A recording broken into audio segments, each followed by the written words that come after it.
sa aking matagal nang inireklamo sa inyo, yung open deed of sale. So sa pinalabas niyo yung memorandum, ni-require niyo na po ang lahat ng mga seller ng mga sasakyan to inform LTO within a certain period of time. I think 5 days, was it 5 days? And failure to do so, may fine na 20,000 pesos ata. Medyo nabulabog ako doon kasi ako nakapagbenta rin ako ng mga sasakyan na at hindi ko na-impormahan yung LTO na naibenta ko ng sasakyan yun kasi wala namang ganun batang noon. So paano to? 10 sasakyan na nabenta ko ng panahon na lampas sa deadline. So 10 times 20, so umiutang ako sa inyo ng 200,000.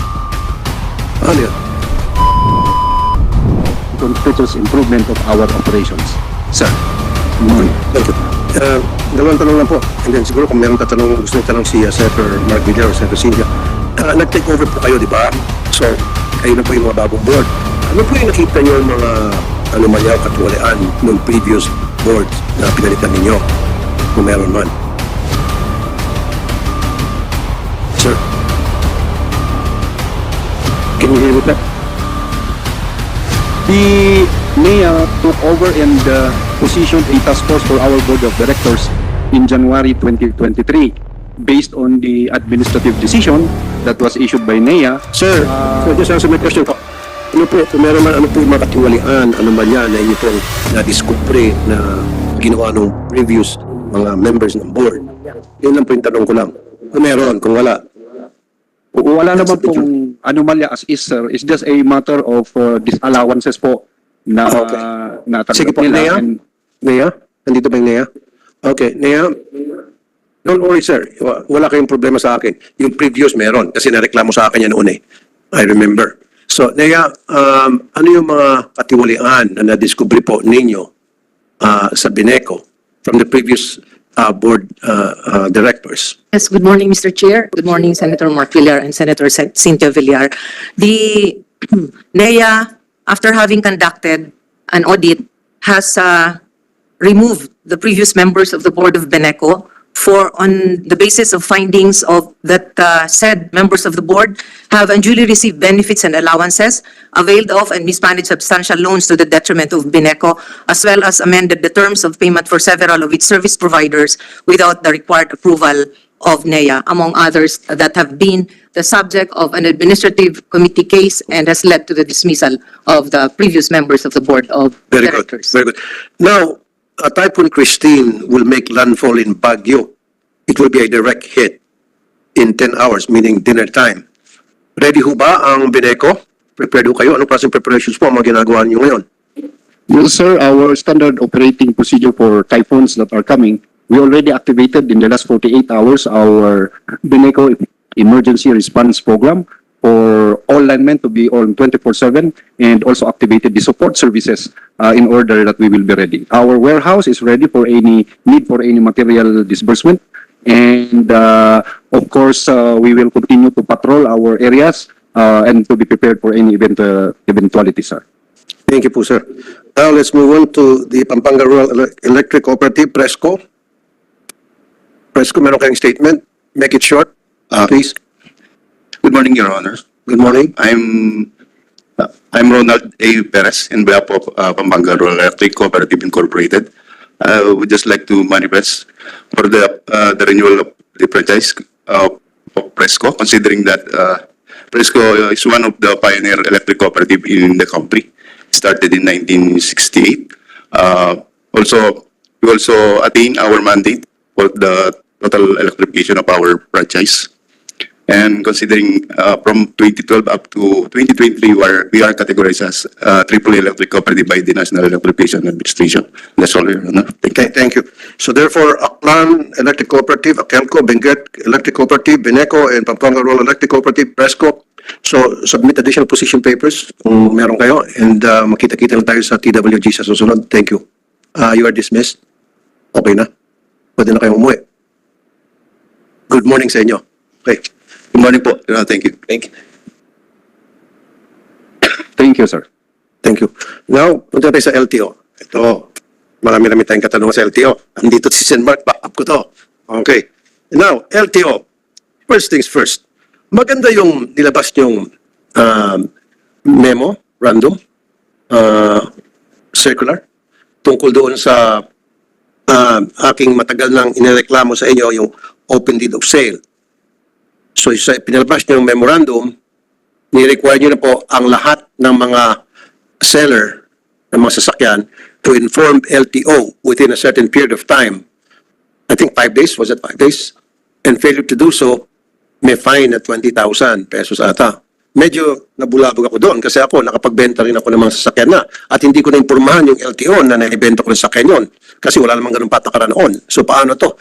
10 sasakyan na nabenta ko ng panahon at lampas sa deadline. So 10 times 20, so umiutang ako sa inyo ng 200,000. Ano yun? Sir, Attorney Greg po, Executive Director ng Land Transportation Office. Sir. Magandang umaga po, Mr. Chair. Mr. Chair, yung mga bentahan po na nangyari before the effectivity of the administrative order, it should be reported to the LTO per the said AO po, it should be reported to the LTO within 5 days from effectivity of the administrative order. However, with the concerns po na nakarating po sa opisina po namin, Mr. Chair, we are reviewing that transitory provision regarding the application of the administrative order to the previous transactions happened po. So therefore, yung mga nakapagbenta ng masasakyan previously, like me, and even probably Senator Mark Villar, nakapagbenta siguro kayo ng sasakyan in the past. And na-report niyo ba yun sa LTO na kayo nagbenta ng sasakyan? Matagal na yun. Matagal na yun. So siguro ako Retroactive. concerned din ako katulad mo dahil siyempre dami nakabenta dati. So siguro kailangan i-clarify yung So kailangan magpalabas kayo ng bagong memorandum circular kasi medyo nakakalito po yun. At maraming natatakot kasama na ako doon. So dapat well-defined kung ano yung sistema na pwedeng mailatag ng sa gayon. Hindi matatalante yung mga tao at acceptable. Yes po, Mr. Chair. We'll take that into consideration po, Ito yung Mr. Chair. administrative order. So wala muna itong multa na 20,000. Yes po. Na wala muna itong retroactive. Tanggalin siguro itong salitang retroactive. Kasi kung retroactive, pati ako, manggagalaiti ako. Sabi ko, yung kapalpakan ninyo, akong magsasuffer. Sana, noon pa lang naisip niyo na yon. Nasabihan niyo kami, then hindi na ako magpumunta kayo. So, dapat baguhin niyo po ito at i-clarify niyo. And dapat yung information dissemination properly disseminated talaga. Hindi lang yung sa isang dyaryo na ipopost ninyo at hindi pa siguro masyado kilang dyaryo. Dapat national circulation sa TV, radio, social media, etc. para malaman ng lahat. Opo, Mr. Chair. Okay, so wala muna itong memorandum of order, am I right? Yes po, Mr. Chair. As regards to those previous transactions po. Thank you. And yung isa pang gusto ko mangyari, each time na magre-register ang isang owner ng isang sasakyan, he or she must present himself or herself sa LTO physically at magpapakita ng mga identification to ensure or to assure the LTO na siya ngayon talaga ang nagpaparegister. Kasi before, hindi po kailangan anybody can register a vehicle through a fixer or through someone. So ang gusto ko mangyari from now on, kapag nag-rehistro ang isang tao ng kanyang sasakyan, even though if it's RAFFY TULFO, nakalagay doon RAFFY TULFO, si RAFFY TULFO dapat pupunta sa LTO at sasabihin, Sir, ako po ay mag-renew ng aking registration ng aking sasakyan at ako po si RAFFY TULFO, ito po yung aking passport, ito po ang aking ID. Clear po tayo dyan. Yan po ang gusto ko maging patakaran from now on. We'll consider, yes, Mr. Chair, we'll study po that policy and then we'll issue the necessary guidelines. At wala na po yung open deed of sale, ano po?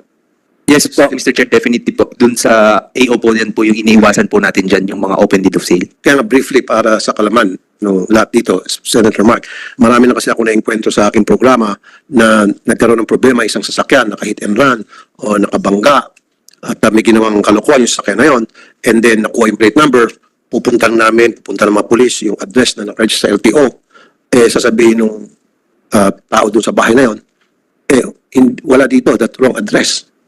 Or kuminsan, nabenta ko na yan. 10 years ago pa. And yet, yung registration updated. So, ibig sabihin, hindi na dito sa lamang. So, nagkakaproblema kapag merong nagawa yung sasakyan, may bulyaso, nahirapan yung ating otoridad na i-trace. So, yun ang gusto ko dapat from now on with ID and yung person na yun na mag-renew ng lisensya, ng registration ng kanyang sakyan, dapat siya mismo nandoon. Tama po with IDs. Okay? Up. Alright. Oh, yung distributions ng mga plaka po, LTO. Yung concerns ng marami, yung delayed distributions ng mga plaka. Kumusta naman po? Updated na po ba tayo? Nasaan na po tayo ngayon sa pagdating po sa proper distributions ng mga plate numbers? Opo, Mr. Chair, updated po tayo sa mga plaka, Mr. Chair. It's just that pag napunta po sa dealer, dun po nagiging bottleneck sa mga dealer. Marami na pong pumunta po sa amin, Mr. Chair, na naghahanap po ng plaka. At pag hinanap po namin ng kanilang, pag tinignan po namin ng aming records, makikita po na ibigay na po ito sa dealer months ago. So, in that case, Mr. Chair, sinusokos po namin yung dealer at pinag-explain po namin bakit po hindi na-distribute yung mga plaka sa mga tao. Ito po isang concerned citizen, si Marky Pablo. Sabi niya, 2020 ko po nakuha yung aking motor. Hanggang ngayon, wala pa rin pong plaka. 4 years na po, magpa 5 years na. Mr. Chair, yung pong 2023 pababa, 2022, 21, dyan po yung mga backlog po ng aming motorcycle plates because of those problems encountered by LTO po dati. Okay.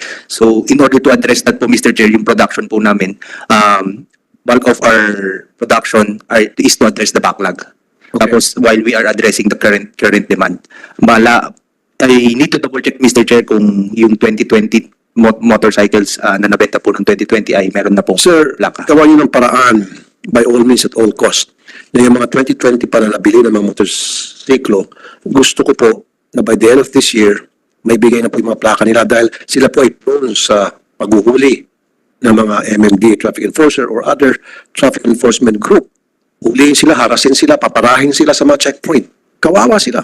Hindi nila kasalanan yun dahil nabayaran nila yung motor, naibigyan na lahat ng mga requirements doon sa dealer, sa LTO, and yet ang LTO ang may kasalanan at sila ngay nagsasuffer. So sir, may pangako niyo ba sa akin na ito mga 2020 pa, 2021 na mga nakabili ng motorsiklo, dapat maibigay na before the end of this year yung kanilang mga plaka? Yes, Mr. Chair, actually po ang commitment po sa Presidente is to finish all the backlogs, motorcycle or motor vehicle backlogs plates by June 2025. But June pa. we will Okay. consider po itong 2020 na motorcycles po, Mr. Chair. So, June 20. Kasi alam niyo po, Attorney Greg, kung napapansin mo yung pila-pila ng mga motor, kahit sa mga syudad, sa mga probinsya, pumipila yan sa isang checkpoint at nandun yung mga traffic enforcer kung sa mga police na hinahanapan ng rehistro yung mga motorcycle. Dahil wala silang plaka o yung nakalagay doon sa motorcycle nila, yung karton lang. Diba? So para, naabala na nga sila at pagkatapos hingan pa ng pera. At yun ay dahil kasalanan ng LTO. Dapat, kung merong mga, dapat kikilan yung mga traffic enforcement sa bahay, dapat mangikil sila sa LTO, wag doon sa mga inosenteng motorista. Diba, sir? So tama, yung sinabi niyo po, commitment niyo kay Presidente by June 2025. Opo, but we're doing everything po para po matapos po within this year. In fact po, meron pong magbibid na po ng instead of procuring blank plates po, we are procuring finished plate para while yung aming pong planta gumagawa ng plaka, nagpo-procure na rin po kami ng tapos na finished plate na rin po. Okay, sige. Yung pong mga plastic driver's license cards, marami pa rin pong mga nagreklamo na wala pa rin na po yun. Ang binibigay sa kanila, papel lang. Mr. Chair, we have sufficient driver's license cards po. Meron lang po tayo yung mga hindi pa po bumabalik sa LTO para po ipaprint yung kanilang paper's license. So that's why may information dissemination po kami. We are encouraging those personnel na meron paper license to go to the LTO kasi ready na po yung mga cards po. We have sufficient cards for printing po, Mr. Chair. Okay, sige. Isa na lamang po. Mahabang proseso ng paglipat ng ownership. Mahal masyado ang mga pagproseso ng papel sa LTO galing sa isang concerned citizen. Mahaba ba ang proseso po? Paglipat ng ownership? Pag bigay ng abiso sa LTO na yung kanilang sasakyan inibenta nila to someone? Hindi naman po, Mr. Chair. It's the same po. We're compliant po dun sa ARTA requirement and compliant sa ease of doing business.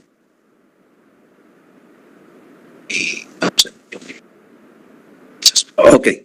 Let's proceed. Dito naman sa sa conflict Mayor Mamba and Congressman Lara. Andito pa si Mayor Mamba and Congressman Lara? Para magsabong na silang dalawa? No. Mayor Mamba lang po. I'm just trying to perk you up, everybody, kasi mukhang dry ngayon dahil may bagyo, umuulan. So anyway, I would want to first address the issue regarding the HP 9625. Mayor Mamba has manifested to the committee that he has a presentation. Mayor Mamba, go ahead po, Mamba, sir. Yes, Your Honor. May opening statement din po ko. Can you just read it, sir? Go ahead po, Mayor. The Honorable Chairperson of the Committee on Public Services, Senator RAFFY TULFO, to Deputy Speaker, Senator Mark Villar, Deputy Majority Leader, Senator Mark Villar, and to Madam Senator Cynthia Villar, and to all the other members of the August Chamber, my fellow workers in the government, good morning po. May I respectfully begin by thanking the joint committees, Committee on Public Services and the Committee on Finance for inviting us in this public hearing from the municipality of Tuao as representatives of the people in the southwestern portion of the province of Cagayan and the provinces of Kalinga and Apayao in the CAR region, which are currently being served by the LTO Tuao. Indeed, our presence here today to shed light and bring to this august body the voices of our people with regard to the conversion of the LTO Tuao from an extension office into a regular district office and their plight on its proposed transfer to Solana is of urgent concern. The LTO in Tuao is an essential service provider in our region, as well as in some parts of the Cordillera Administrative Region. It has facilitated driver's license applications, vehicle registrations, and other critical transactions for decades since its establishment. Tuao is located in the 3rd District of Cagayan and is geographically closer to the 2nd District and some municipalities in the CAR region. Its strategic and convenient location along a national highway has allowed residents from the municipalities of Tuao, Rizal, Piat, Santo Niño, western parts of the municipalities of Amulong, Solana, and Alcalan, Cagayan, the municipalities of Pinokpok and Rizal in Kalinga, the municipalities of Coner and Cabugao in Apayao to conveniently access its services. The LTO Tuao is an extension office created through an administrative fiat during the incumbency of former Congressman Francisco K. Mamba.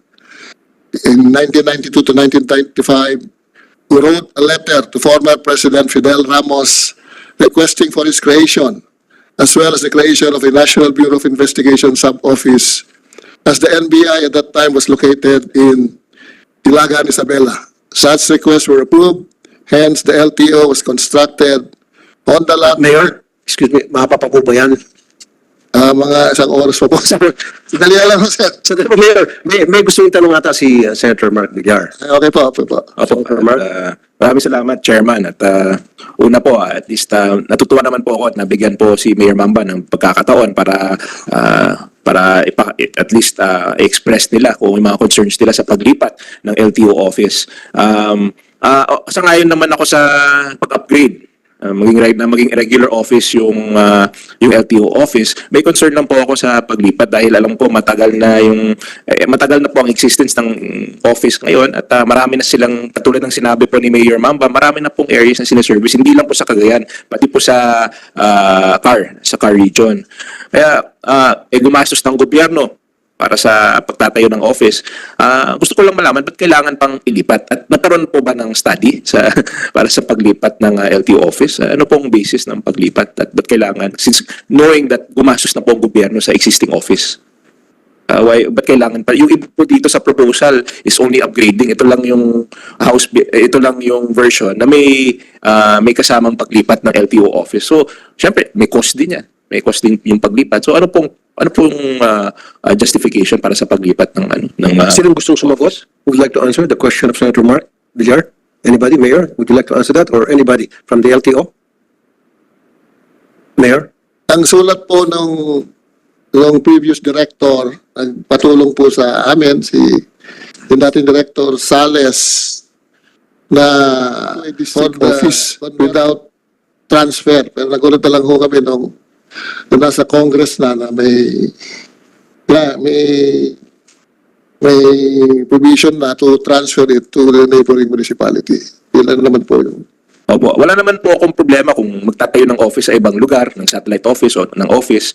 Ang problema ko lang, concern din po, at ito din ang concern niyo po, sayang naman yung ginastos ng government at kawawa naman yung mga residents ng adjacent areas dahil malayo yung proposed site ng bagong office. So, at syempre, like, katulad ng sinabi ko kanina, meron ng existing office at ginastusan na po ang office. So, sayang naman kung sa tingin ko, sayang naman kung ipapasara po natin ang office na existing at marami po silang sinaservice na ng ating mga kababayan.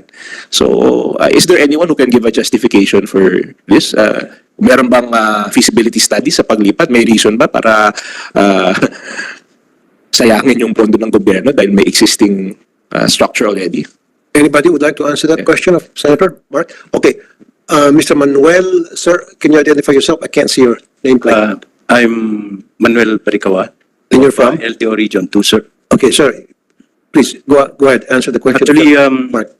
our proposal, as stated by the good mayor, is originally on just the conversion of the extension of East. Why?